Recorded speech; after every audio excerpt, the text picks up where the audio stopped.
जय Hind. Hello, good evening to all of you. मेरे video में आप लोगों का फिर से एक बार बहुत बहुत स्वागत है।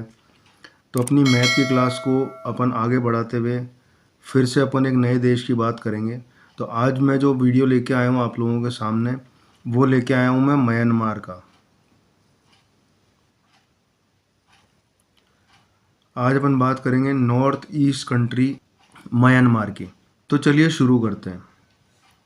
तो आप ये देखिए कि भारत और म्यांमार बॉर्डर के ऊपर एक माउंटेन रेंजेस हैं। उन माउंटेन रेंजेस को हम बोलते हैं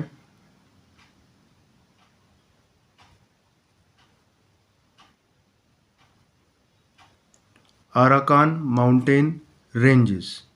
ये भारत और बर्मा दरअसल म्यांमार का ही नाम है।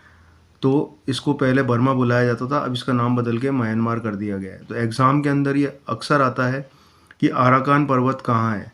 तो अराकान पर्वत भारत और म्यांमार के बॉर्डर के ऊपर है, पर यह आता म्यांमार या बर्मा के अंदर है। अब बर्मा यानी कि म्यांमार, इसकी दो कैपिटल हैं, या अपन ये समझ लीजिए कि कैपिटल तो एक ही है, पर इसकी एक कैपिटल पहले थी जो बदल के दूसरी हो गई है। तो इसकी 2006 के पहले जो कैपिटल थी वो थी रंगून। क्या थी? रंगून। नंबर 2006 के बाद में, नवंबर 2006 के बाद में जो इसकी कैपिटल हो गई उसका नाम है नेपेताओ। नेपेताओ। इसकी दूसरी कैपिटल नेपेताओ, जो अभी तक नेपेताओ है, और पहले इसकी कैपिटल थी रंगून। तो चलिए मैं थोड़ी सी हिस्ट्री की बात भी कर लेता हूँ आपको और अच्छा समझाने के लिए। अपना लास्ट मुग़ल एम्पायर जो था इंडिया का, उसका नाम था बहादुर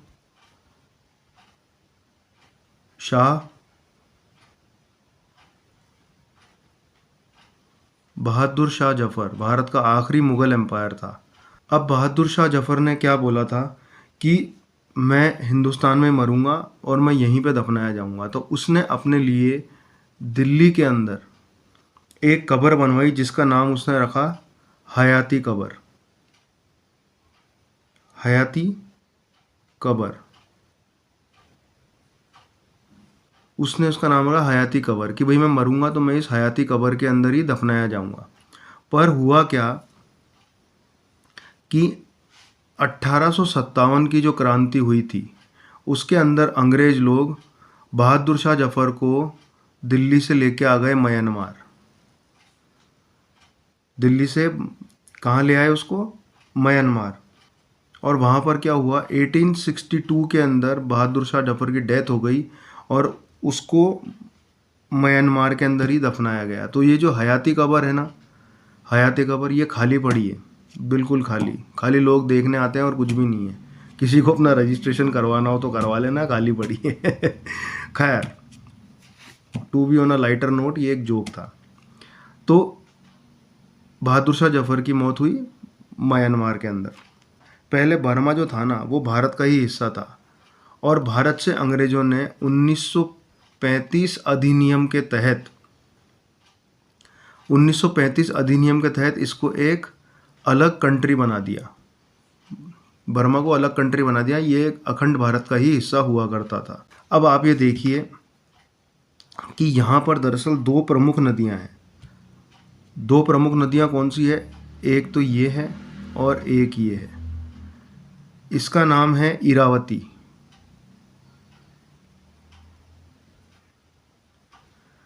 और इसका नाम है साल्वीन।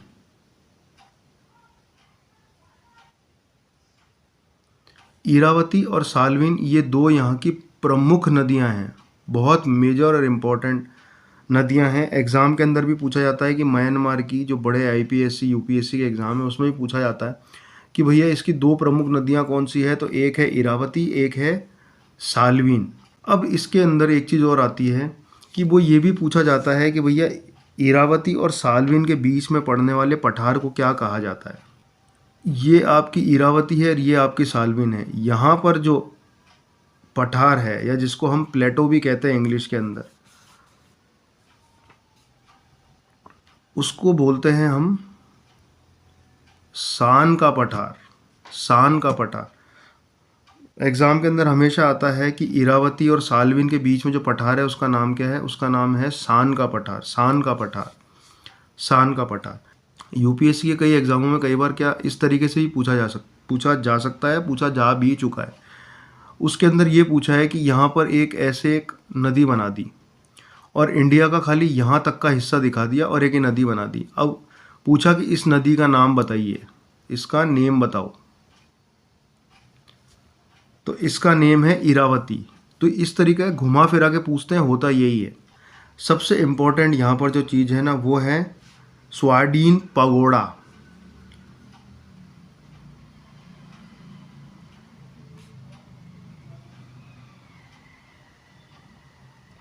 स्वाडीन पैगोडा।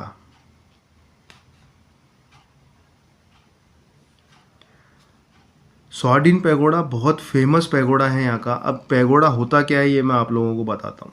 आप ये देखिए, आप लोगों ने इस तरीके के मंदिर देखे होंगे,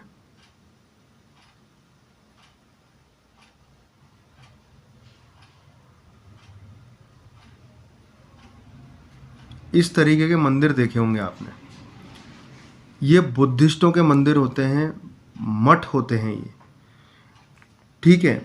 ये बुद्धिस्टों के टेम्पल होते हैं। इन टेम्पल को बोला जाता है, ये टेम्पलों को बोला जाता है पैगोडा। तो यहाँ के जो पैगोडास जो है ना वो दुनिया में बहुत फेमस हैं। और सबसे मेन यहाँ पे एक सबसे बड़ा मंदिर है, उसका नाम है स्वाडीन पैगोडा। तो स्वाडीन पैगोडा कहाँ का फेमस है, स्वाडीन पैगोडा कहाँ पर है? बर्मा के अंदर, ठीक है। अब दरअसल भारत और म्यांमार के रिश्ते भी काफ़ी अच्छे हैं। तो भारत ये चाहता है कि इनको बर्मा के थ्रू एक रूट मिल जाए, क्योंकि अगर बारिश आती है और यहाँ पर इस इलाके के अंदर फ्लड आ जाता है या बाढ़ आ जाती है तो यहाँ से यहाँ जाना आपके लिए कट हो जाता है, कैंसिल हो जाता है नॉर्थ ईस्ट जाने के लिए। इंडिया क्या चाहता है? इंडिया चाहता है कि इनको एक यहाँ से एक रूट मिल जाए जिससे ये यहाँ से यहाँ चले जाएं बारिश के टाइम पे या कोई भी इमरजेंसी के टाइम पे। तो दरअसल क्या है, कैलकाटा पोर्ट से ये लोग यहाँ चाहते हैं यहाँ पे जाना, और यहाँ पर एक नदी है जिसका नाम है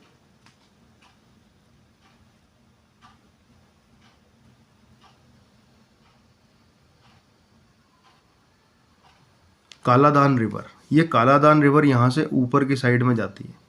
तो ये लोग चाहते हैं कि यहाँ से ये शिप यहाँ आए और यहाँ से ये कालादान रिवर में होते हुए नॉर्थ ईस्ट में इनको अप्रोच मिल जाए। कालादान कॉरिडोर भी कहते हैं इसको, कालादान कॉरिडोर भी इसको बोलते हैं।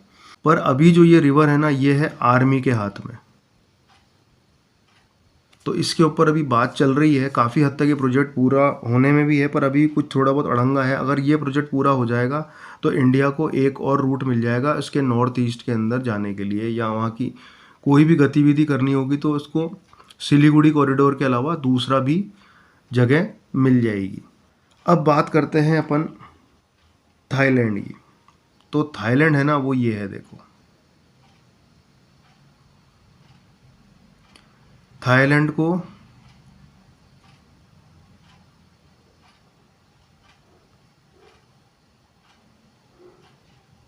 वाइट एलिफेंट का देश भी कहा जाता है, वाइट एलिफेंट कंट्री भी कहा जाता है। यहाँ पे सफ़ेद हाथी बहुत ज़्यादा है और सफ़ेद हाथियों की पूजा भी यहाँ पे की जाती है। पर आप देखो थाईलैंड का बॉर्डर चाइना से नहीं मिलता है, पर म्यांमार का मिलता है। और चाइना जो है ना वो इंडिया को, दूसरे देशों को उलझा के रखना चाहता है, ये उसकी पुरानी नीति है। अच्छा, इसके पहले मैं आपको एक चीज़ और बता देता हूँ। यहाँ पर एक आइलैंड है जिसको हम बोलते हैं कोको आइलैंड। कोको आइलैंड की हिस्ट्री ये है कि भारत आज़ाद हुआ तो कोको आइलैंड भारत के पास था। तो पंडित नेहरू जी ने सबसे बड़ी गलती ये कर दी कि ये कोको आइलैंड जो है ना ये म्यांमार को गिफ्ट कर दिया। जैसे ही म्यांमार को गिफ्ट कर दिया तो चाइना ने म्यांमार से लीज़ के ऊपर ये कोको आइलैंड ले लिया और अपनी यहाँ पर एक सैन्य अड्डा बना लिया जिससे वो भारत पे नज़र रख सकता है। ये सबसे बड़ी गलती थी। अगर ये कोको आइलैंड नहीं दिया होता तो चाइना की पैठ यहाँ हो नहीं सकती थी, और चाइना का प्रभाव भी म्यांमार के ऊपर ज़्यादा है। यहाँ पर बोलता है कि हम तो गवर्नमेंट के सपोर्ट में हैं, गवर्नमेंट के सपोर्ट के अंदर है, पर साथ ही साथ के अंदर यहाँ पर एक आराकान आर्मी टेररिस्ट हैं। इन्होंने अपने आप की एक आर्मी बना रखी है, पर वो हैं टेररिस्ट। उनको भी फंडिंग करता है, और अभी मुद्दा गरमाया ज़्यादा है, ज़्यादा मुद्दा गरमा गया। उसका रीज़न ये है, चाइना ने इनको हेलीकॉप्टर दे दिया, टेररिस्ट को, आराकान टेररिस्ट को हेलीकॉप्टर दे दिया। तो ये चाइना की नीति रही है, और चाइना का हर देश के साथ के अंदर लैंड डिस्प्यूट रहा है। वो हर जगह उसको अपना, हर देश के अंदर उसकी ज़मीन उसकी निकल जाती है, पता नहीं कैसे, वो क्या चाहता है दुनिया के अंदर, पर समझ में नहीं आता। तो आज के वीडियो के अंदर मेरा यही है, अपन म्यांमार को लेके आगे और मेरा दूसरा वीडियो भी आएगा, अभी ये पार्ट 1 ही है। तो आप ये देखिए, ये है म्यांमार। तो आज के वीडियो के अंदर इतना ही। आप मेरे चैनल को लाइक शेयर सब्सक्राइब ज़रूर करें, बेल आइकन की घंटी बजाना ना भूलें, क्योंकि इसके बिना आपको मेरे वीडियो टाइमली मिलेंगे नहीं। तो आज के वीडियो के अंदर इतना ही। जय हिंद।